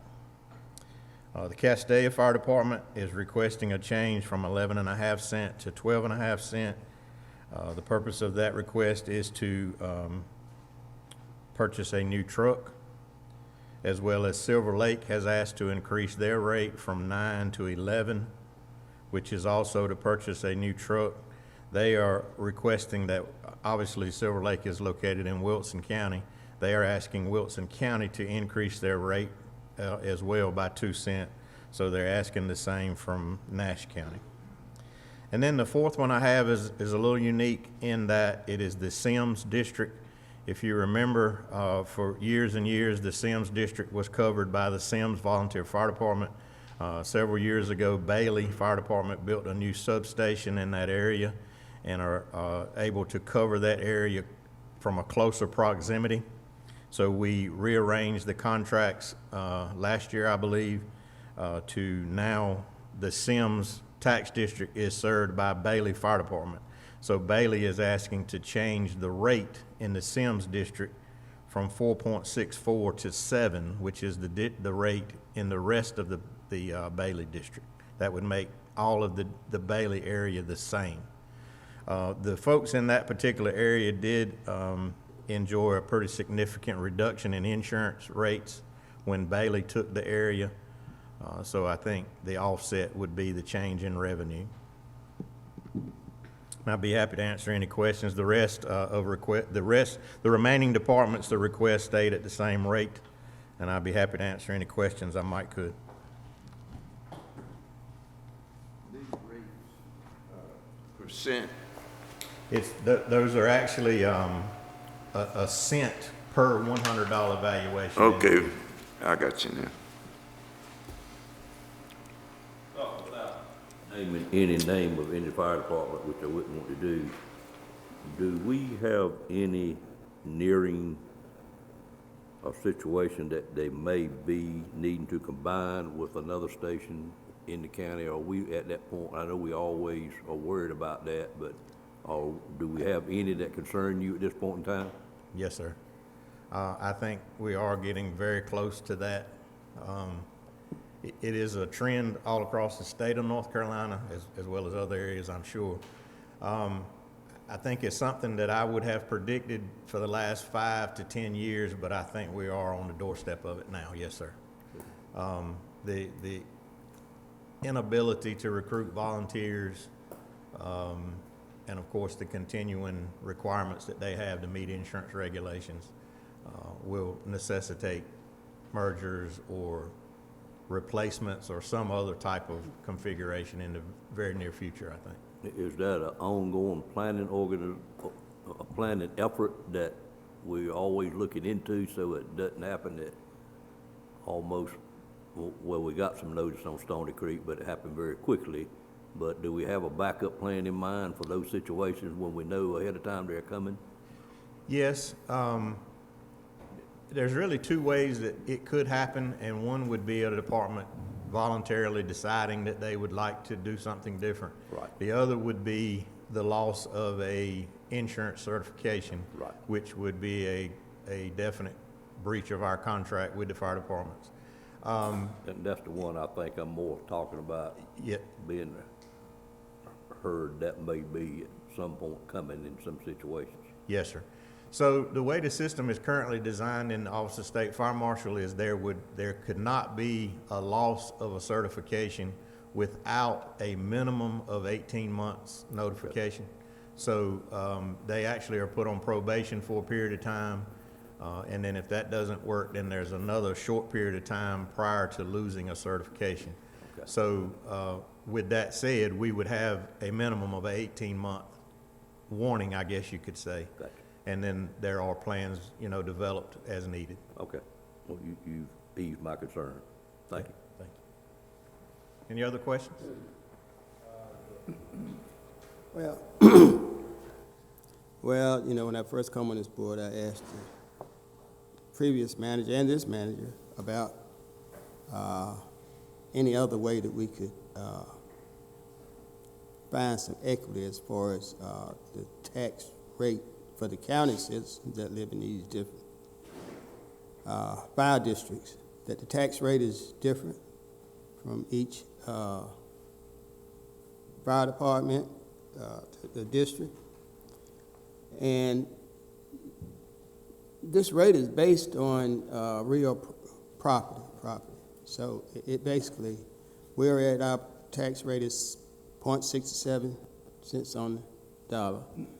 So I live in Harrison, I pay real property tax of 79 cents.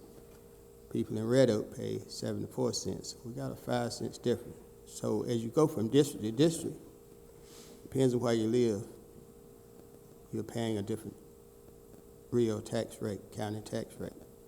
So I've asked if there's any way that we could bring some equity where everybody would one day be paying the same fire district rate. I know I've heard all kind of other arguments that, well, like it's impossible, but I haven't heard what some of the other counties are doing as far as trying to make that equity occur. When you did your presentation to the board about the fire tax districts, Yes, ma'am. I'm trying to remember, was it Wake County that, can you talk through that again off the top of your? Yeah, there's a variety of solutions to the issue that you bring up. The current method in Nash County is the use of what's called rural fire protection districts, which are limited to the 15 cent per $100 valuation tax rate. The way that the rates have been determined historically in Nash County is by an individual budget request by the fire department, just like in the case today of the three that I shared with you that say, okay, they did their computations. This is the amount of money that they need to operate their organization. So then you have to back into the rate, if you will. There would be nothing that would prevent, well, it would be perfectly legal to set the rate of all the districts the same. You could do that. However, as long as you utilize rural fire protection districts that you do, that would increase the problem of the haves and the have-nots, if you will, because currently in a rural fire protection district, the money that is collected in that district for fire protection has to be used for fire protection in that district, so you couldn't move the money around. There is a solution to that as well. You could do away with rural fire protection districts and change them all to service districts and set the same rate, or you could set one service district countywide and the rate would be the same across the entire county. And that is what Wake County did. When that happened in Wake County, then there is one pot of money that is collected for fire protection, and then there is a budgeting process that each department goes through to, I guess, claim their share of that pot, if you will. That model is, though I think it's a good model, takes a tremendous amount of county involvement. In Wake County, the county actually buys fire trucks, buys fire equipment, buys other things of high ticket value, because that's the only way, it sets the rate for salaries in the fire departments, and that is really the only way that you can make that one single service district equitable across the county. One of the unique options that I've seen just in the last couple of months is that in Johnston County, they are looking at preserving their rural fire protection districts as they have them at differing rates, but also adding a service district tax on top of that to fund things like personnel and other things. So there's a variety of ways of doing something that is more equitable from a dollar standpoint. I guess the issue that would come to my mind first would be is if you make it equitable from a tax rate standpoint, then you also need to add some equity to the minimum requirements of the fire departments. And right now, our minimum requirement is in fact just maintaining a rating with the insurance department. So I think there's certainly ways it could be changed.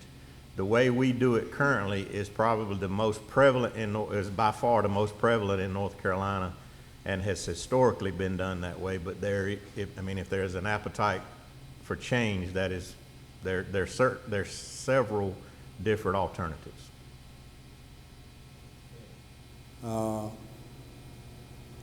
Okay, so we all understand that we are talking about county residents, not the city and municipality. That's correct. Yeah. So I guess when I'm talking about equity and making sure that wherever you live in the county outside of the city, that everybody's paying the same tax rate. Now let's say we keep the same system that we're talking about, that we are You know, each fire department evaluate and give their recommendation, the money that they receive. But as we come back and look at all that, it might be that, well, it might lower the overall tax rate for the citizens in the county once we combine and say everybody's going to pay 68%, or it might be, because right now I'm paying 79 cents. So it might be once we make everybody's rate the same, that we still can fund the fire departments the same way that we are doing, but we still would have to move that needle. I think that is possible that you could establish a rate to apply countywide and still continue to fund each individual department at the current rate they're funded today. However, that rate would be higher.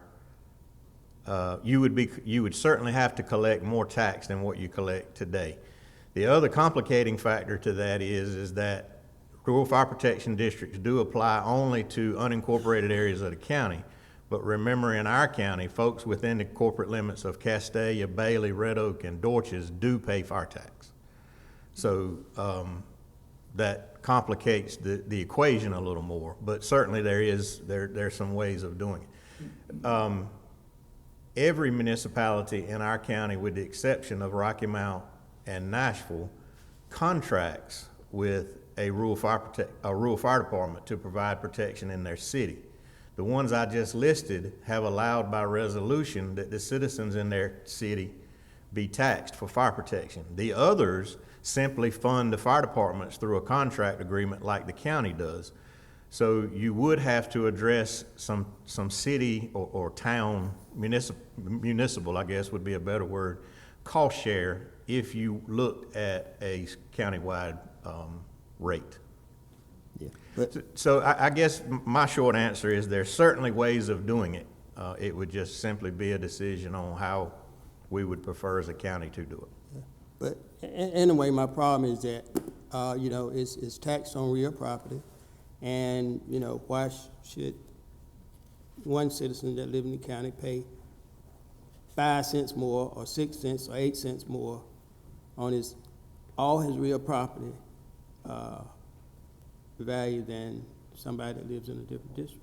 Right. Even though it's a different fire district. I mean, how can we come close to equity as far as that's concerned?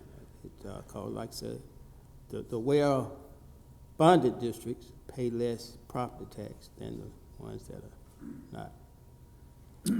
I can't argue with your point. I think you're correct in what you're saying. I would say that the reason it's the way it is and has been for so long is because fire protection was still something that the community decided what level they wanted versus the county as a whole.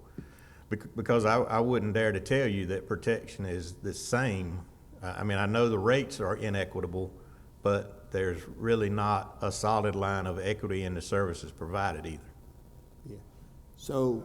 And I would think that, well.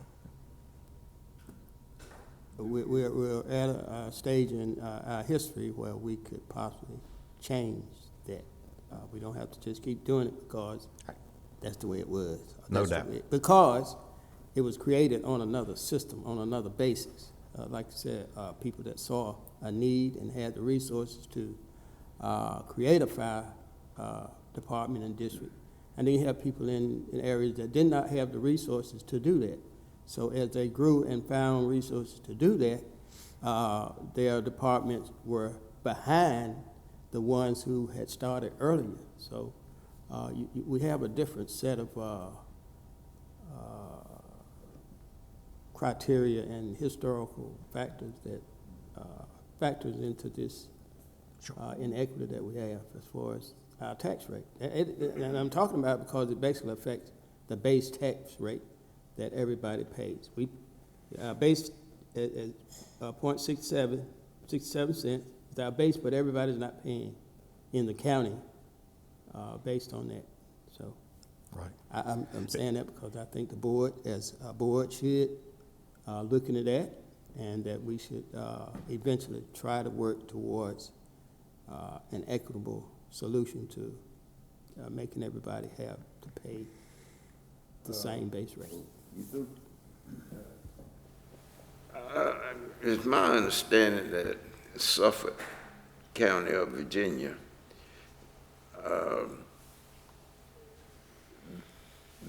the county is responsible for all fire safety and public safety and everything, including the city of Suffolk. And of course, I don't know how it's working. Apparently, it's because it's been some time ago when I found out that that's the way they're operating over there. They don't have a police department and stuff. The sheriff. Right. And Suffolk County is a big county. It goes all the way to James River. And the county's responsible for fire safety, public safety, and all that. Sure. That is. Would you check it out and see how they're doing it? Yeah, that is actually very common in the state of Virginia, and obviously in Virginia, a county jurisdiction is not the same as a county jurisdiction in North Carolina. But in Virginia, there is a tremendous amount more county fire departments than private nonprofit like we have in North Carolina. There's actually only 2 county fire departments in North Carolina currently. But Virginia, there's probably hundreds and hundreds. Yeah, so that's when in the model that they use there, those employees are county employees. The trucks are owned by the county. The facilities are owned by the county. It's just another department of county government. Prince George County in Virginia is probably, other than LA County in California, is probably the largest department in this, they're the largest county department in the United States other than LA County. New York is certainly bigger, but as a county department, most of them are in Virginia.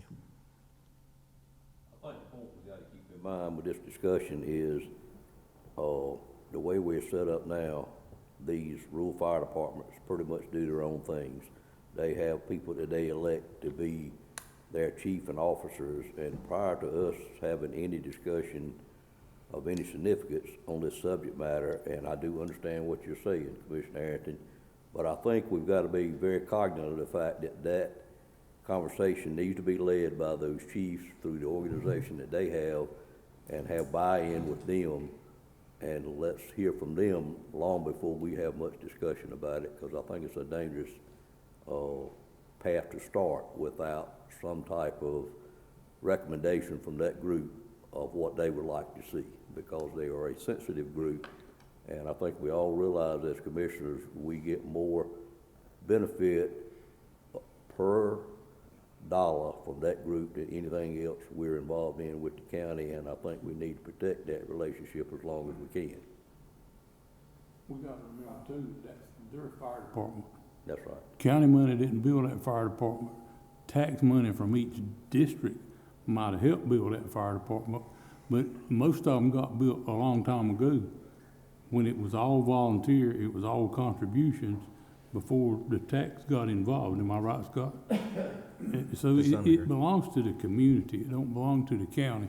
And I'll guarantee you we get a whole lot more efficiency out of it the way it is now than it would be if it belonged to Nash County, because they can just operate more efficient than we do with a whole lot less cost. I believe we can do both. And one of the reasons that I say that is because, like I said, the historical aspect of it is that communities that had the resources to build fire departments and the communities that didn't have resources to build a fire department, they were kind of left behind.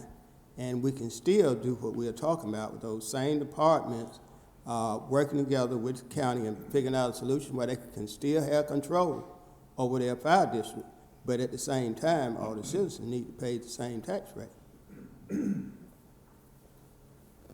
I wouldn't walk in one of those fire departments and tell them, hey, y'all, we're gonna start doing this today, because I do see what you call it, we have the fire tax we have now for each department.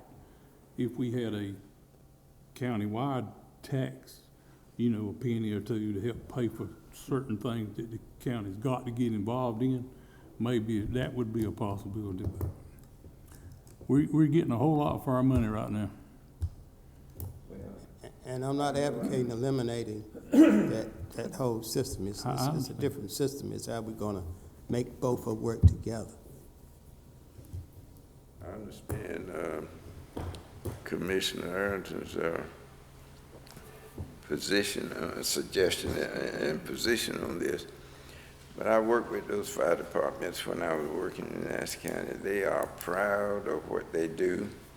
They like their territory. And I remember when Nassau County took over EMS, and you had Mount Pleasant, Momine, and Stony Creek. You know, boy, they raised sand. I mean, they came up to the commissioners and they were strongly opposed to it. The county went on and did it anyway and said, we'll employ you all. But they really didn't like it. And they expressed it all over the county that they didn't want no change. And I suspect you'll get the same thing now because they are really, and I haven't seen any change, and I work closely with them, every one of them, and they are really proud of what they do. And of course, now I know many of them got jobs where they can't leave, so you have to hire somebody to maintain the station.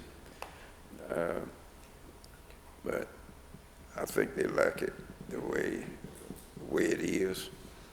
And if we decide to do anything different, they're gonna be at us pretty strong. Well, I think we all know we were driven with EMS by different calls outside of those departments and outside of the county about not having a medical director that was still willing to be the medical director, which we have to have in that situation. So we had a source that made us do what we did. In this case, we don't have anything before us right this minute that causes us to change what we're currently doing. At some point, that's probably gonna be here, but it's not here now. Well, when they tell us they can't adequately staff those with volunteers, that day is coming. We all have acknowledged that.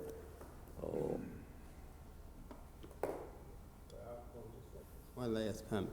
That, you know, if I'm moving here and I say, okay, well, if I move in a fire district like Red Oak that's paying 7 cents, and versus going over to Castalia, they're paying 12. So I'll look at my overall tax rate and my savings being much better than if I moved to another area because of that fire district rate. And it would bring equity as far as overall people choosing to live in certain districts. Some people pay attention to that. And that's another thing. It just makes it our county wide more of an inviting place, I think, to choose our different towns and cities based on other than just tax rate. Cheaper to buy a house in your district than it would in mine, because your tax that's rate because, is cheaper than mine. of the evaluation. You know? Well, the other piece to that puzzle that you have to equate, and the whole reason that I said earlier that I think it's not just equity of rates, it's equity of service, is because not only do you have differing tax rates, but you also have differing insurance rates, which make a big difference in the property owner's cost as well. Okay. Well, we will move on to the next item on the agenda, which is the outside agency requests. If you will turn to tab 8.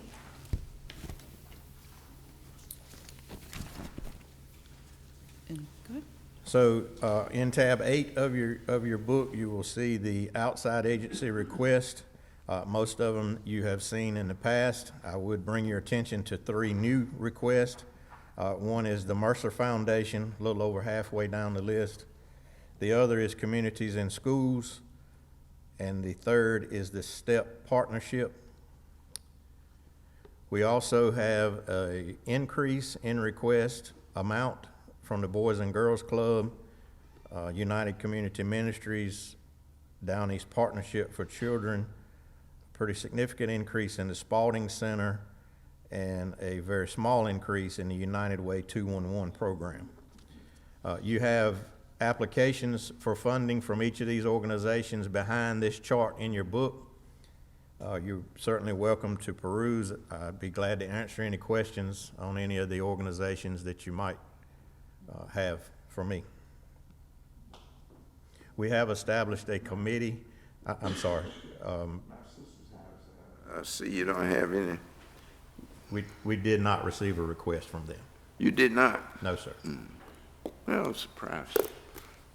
I know they asked last year and we wouldn't fund them. Because they owed the county.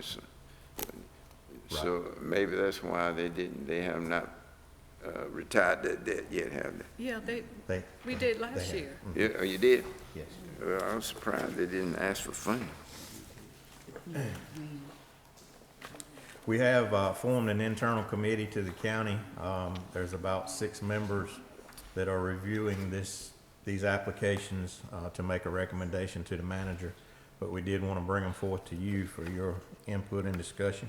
Scott, Yes, I ma'am. know it's probably behind here, that page, but can you tell briefly why the Spalding Center is so much?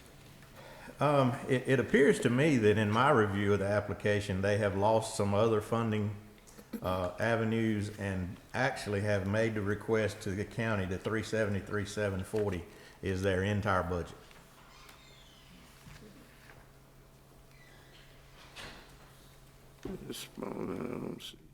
Does that answer your question, or? I don't know. I certainly can't say why, but, Yes. okay. So if there's no additional questions on those, there are 2 at the bottom that I'd like, that are somewhat different situation, but still outside organizations, one being Brownsville Library. You see their request. And then Forestry Service, I would ask you to get your pencil there. Is a little mistake in the chart. The Forestry Service request is $155,485. What's that? A little mistake? A little tiny one, yes, sir. Forest Service. Yeah. Forestry Service is $155,485. And what you'll see here is that these 2 lines were added, and the total of the above request was inadvertently brought down to there. So it is 155, much more in line with past years. If I may add a few comments. So Brownsville Library is asking for a 3% increase. That's their increase on that number. And for the North Carolina Forestry Service, they had in their budget for the current year to purchase a vehicle. They were unable to purchase that vehicle, so what we have in the budget for them this year will not be what we would pay out to them. And then in the current year, they're asking for 2, or they are not getting one in 23, but they're asking for 2 vehicles in 24. So you're saying they're not going to get the old ask for last year? That is correct. So you'll have money left? That is correct. Do you know what that amount is? The anticipated or the projected for the current year? No, if they're not gonna get the 140 for the current year, what are they gonna get? I'm projecting because we get an invoice from them. That's not one where we pay a specific amount. Sure. They actually just charge us for Nash County's percentage each month. I'm projecting around 105,000 for 23, based on what we've paid out so far without the vehicle.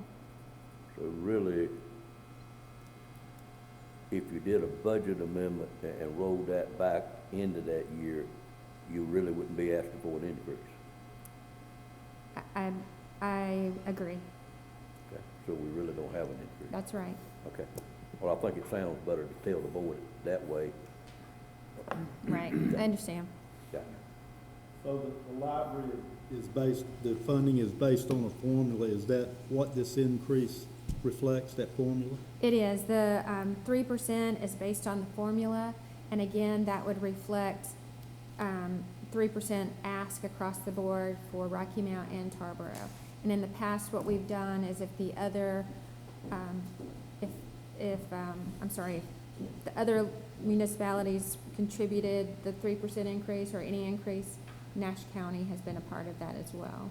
So it's contingent upon funding from the other agencies. That's what we've done in the past. I would agree with that.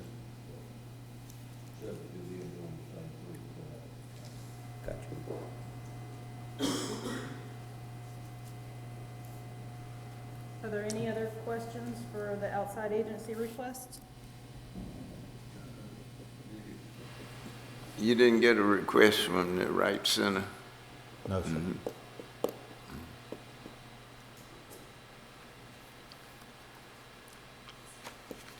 other questions? Okay. Thank you for your time. Okay, we're going to move on to Commissioners' discussion about, Why don't we make it clear to Mr. Belfield how the Wright Center gets their money through the county, so he'll understand that. And had they improved the, Mr. Belko, my understanding is that the Wright Center is funded through work with the Senior Center through the HCC, that Home Community Care Block Grant. And so that's how Nash County funds the Wright Center.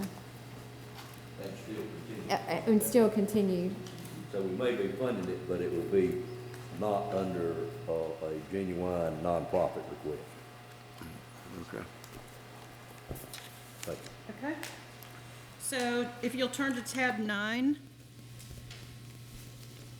These are the summaries that I drew your attention to at the end of the day yesterday. And the first one on tab 9 is fee change requests.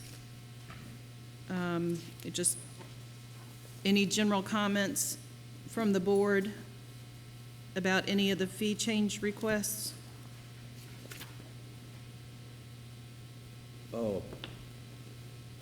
I'm interested in the intent of this process through the rest of the day.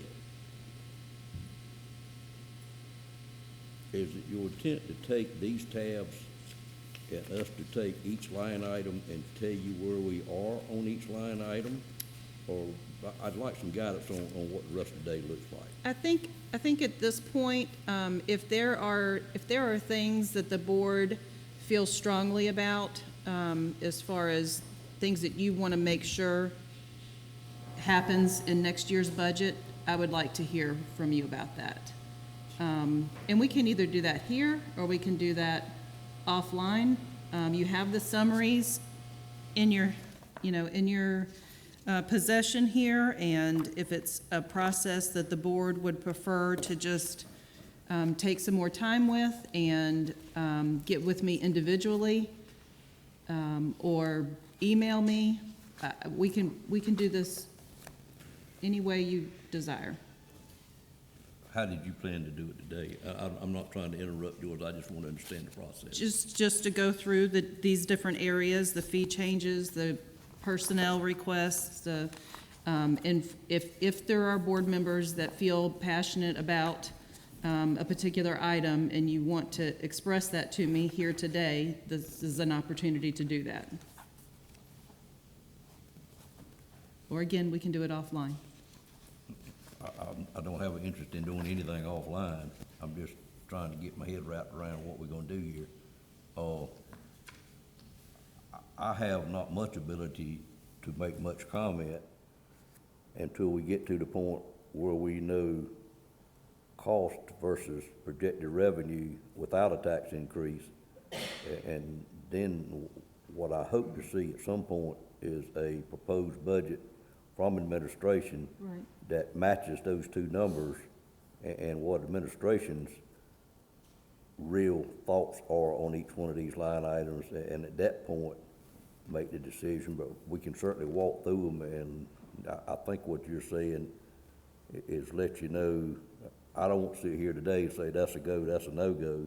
Right. Because it has a lot to do with what the total dollar amount gets to at the end and making a budget. There's a balanced budget with a current tax rate. So how do the rest of y'all feel about that? I've got one way I gotta operate, but I'm not the only one in this room, man. I get one vote out of 7. Wayne, what? Where where all these requests fit into how much money we have. Okay. Well, go ahead. I was gonna say, the administration need to know where I think majority board maybe have some passion about certain issues. We need to kind of brief over that if we don't go into total details on. And you're gonna come back and tell us whether we can fund it and how much, you know, the things that we are very passionate about, I suppose. Well, respectfully, I don't agree that she can come back and tell us what we can fund. I think you can do that if you look at the total needs, request, whatever you want to call it, capital and recurring. And as the chairman said, look at the revenue that's available. You know how much money you can cover now. I think we said yesterday there's a gap. Right. A significant gap. So what revenue is available now and what would potentially be available after reval? That would probably be more money available after reval.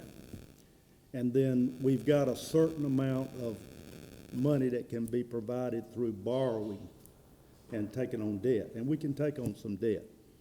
But I don't think we need to get into what's passionate to me and what's passionate to this one or that one. I think you need to come back and make some recommendations to this board and tell us what money is available to cover those recommendations. And if those recommendations don't include something that I'm passionate about or Commissioner Arrington's passionate about, then we can discuss that at that point. But that's kind of how I think the process should go down. But I'm just one of seven, whatever the pleasure of this full board. Certainly, any commissioner at any time can discuss with the manager what they're passionate about on this list or any other list for that matter. I think if we just go back to her individually and give her an email or have an individual discussion, then she's going to be put in a box. She's not going to know where to go, how to go. I think you know these needs better than we do, so make recommendations. I think that's the best way to do it. That's just me. The first thing on there is these fee change requests, though, I don't know if anybody should have any problem with any of those. Is the tipping fee, and of course, well, our hosting. Right. It wasn't my passion that I'm getting to. It's how it relates to other counties around us. Okay. We need to be competitive. All right. And I'm gonna finish my statement. But I'd like for Mr. Hill to be sure he looks at like the Edgecombs, because what happens when we end up being hired in an adjoining county, all commercial carriers carry their waste then to that county because they can carry it anywhere they want to.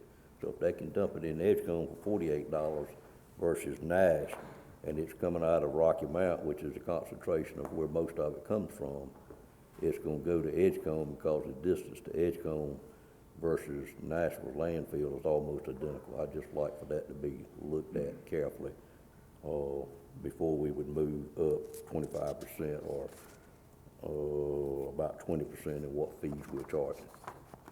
Because I don't have a total drop in revenue in the landfill department. Sir? That's a passion. Okay. Well, I don't think it's passion, it's protecting county revenue. Then I'll just ask if you had taken some time to review, just to make sure that there weren't any additional questions that you might have thought of, or if there's a position request or a capital request that you wanted me to get some more information to bring back to the board. I'll just open it up for that at this point in time.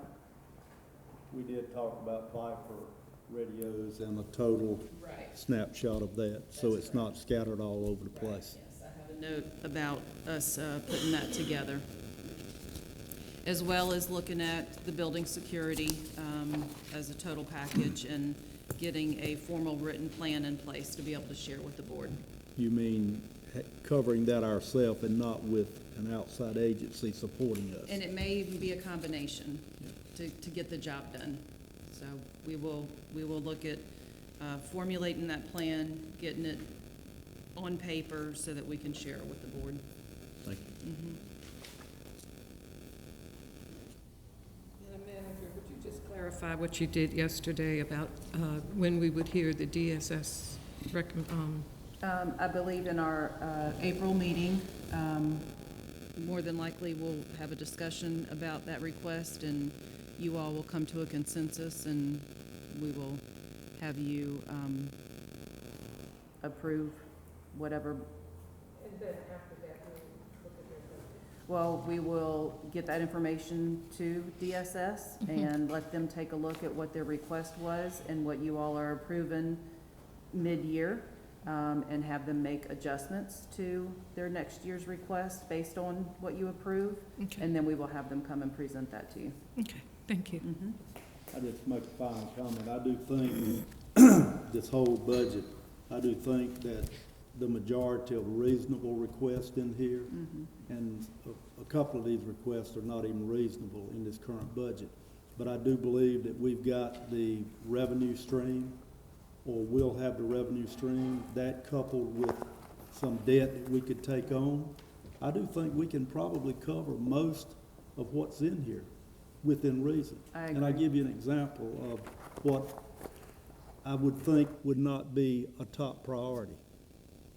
If we've got things that, for example, we talked about boilers and things like that are really significant things that might need to be completed, then I would certainly not have any issue with the convenience center at $1.5 million in District 5 being moved out. I mean, that affects my district, but we got 9 other convenience centers, so we've got the capabilities to get to a convenience center. I would not expect and make a big point out of not funding a convenience center in District 5 when there's a greater need, a greater priority. And I just hope everybody will kind of look at it from that perspective. You may not get everything you want, but we need to get what is important to the overall county, not just in District 5 or whatever district you're in. I appreciate that. That's helpful feedback. Thank you. Couple of questions. I think the things you're looking for instance, under personnel sheriff's budget, the item about the elementary resource officers, Yes. it's my thought that we already have put additional resource officers, one for every 2 elementary schools. So is this money requested to do it for an additional year, or what is the facts on that? As far as I know from our last conversation with Chief Deputy Wilson, they are staffing those, but they're staffing them with existing staff, even to the point to where the Chief Deputy has gone and done school duty. So they do still need to hire the staff into those positions. Nash County's not paying for these. They are through, I mean, they're actually being paid directly from Nash County Public Schools. So what we're doing currently, the ones we have in there, we're doing it with existing staff, and this is to replace existing staff to be able to continue doing that. Correct. That's my understanding. Okay, so what happens, which we very likely is going to happen, what we should be careful about is the fact that this is allotted by the General Assembly on a biannual basis. So somehow we need to have that in how we make the decision on this, is for us to understand that it's General Assembly has gave the money for biannually, but then we don't know what happens next. I would sure think once you start something, it's hard to stop it, but if it's tied to the revenue source of coming from schools, it needs to be tied to the revenue source coming from schools. Is the school systems looking at, and I know we haven't discussed that, financial implications on the county in the current upcoming budget? I have no idea. because there are some things there that need to be considered. Right. So maybe in your committee meetings, you can try to lock and load on what that is and how that's to be funded. Are you talking about related to the demerger only? If that's the right word. Okay. Yes, we are. We haven't talked about that at Right. all. We do talk about that, and we know the number.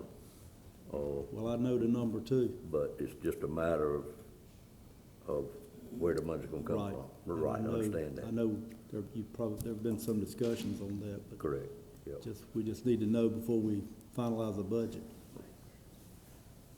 I heard the superintendent comment that for the security, safety in the schools, he was gonna be looking to the county to fund that. I have heard him say that.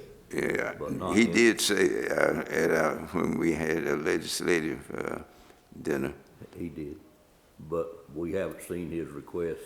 You know, that meeting is in the future when we meet with the schools. So of course, we gotta have that stuff before we finalize the budget anyway. Yeah, I would think so. Yeah. Yeah, that we, I would just caution us on that first item, which is all, public safety related. There is a, total there of $1 million cost involved on that first sheet. So, I think that first sheet's got to be looked at totally. It says 295, 345, 75. When you add those up and then take into account the non-reoccurring of the first number, it's a little over $1 million worth.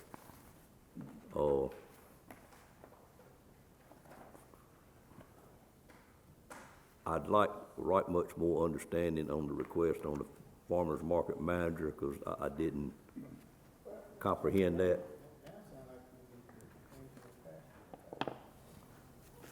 I'll get with you, and let you know my concerns.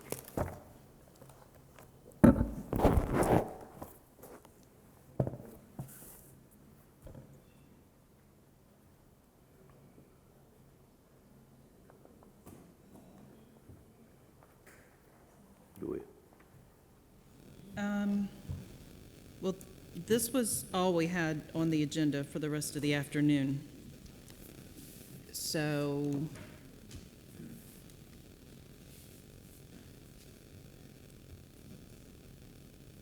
we have lunch at noon.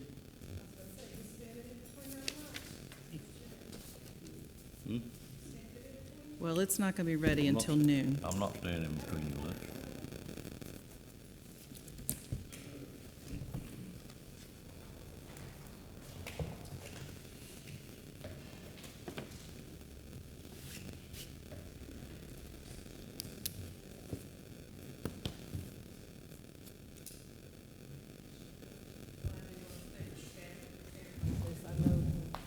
It was a lot, so, lots going on, so, thank you. They did a tremendous job. That's part of the staff. I guess I could ask that, if you all have any feedback on this format, having the slides from the departments in a consistent manner? Is this It helps a lot. helpful? It- Okay. Very helpful. I made notes as I go along, and I will probably send an email, and as well as all of us decide together, so. Okay.